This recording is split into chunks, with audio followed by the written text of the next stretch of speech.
Hello friends, இன்றைக்கி ஒரு சூப்பரான ஸ்வீட் ரெசிபி பார்க்க போகிறோம். வாழைப்பழ அல்வா. வாழைப்பழ அல்வா செய்கிறதுக்கு நான் 2 நல்ல பழுத்த பழமாக எடுத்திருக்கேன். இதை மிக்சியில் அரைச்சி கடாயில் ஊற்றிடலாம்.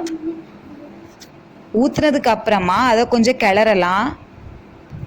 இந்த அல்வா செய்கிறதுக்கு கொஞ்சம் டைம் எடுக்கும், நல்லா கிளறிட்டே இருக்கணும். அடுத்ததா 1 கப் இருந்தது நம்ம வாழைப்பழம் அரைச்சது, அதுக்கு 3/4 கப் சர்க்கரை சேர்த்து கிளறலாம்.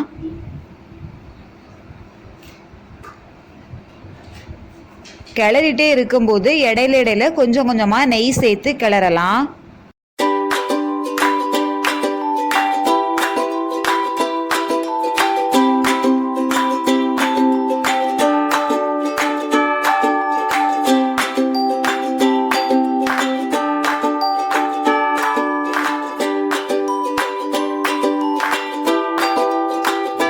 இப்போ நெய் பிரிஞ்சு வந்துடுச்சு, அல்வாவோட கலரும் சேஞ்ச் ஆயிடுச்சு. அவ்வளவுதான், நம்மளோட வாழைப்பழ அல்வா ரெடி ஆயிடுச்சு. வீடியோ பிடிச்சிருந்தா லைக் பண்ணுங்க, ஷேர் பண்ணுங்க, கமெண்ட் பண்ணுங்க, சேனலை சப்ஸ்கிரைப் பண்ணுங்க. தேங்க்ஸ் ஃபார் வாட்சிங்.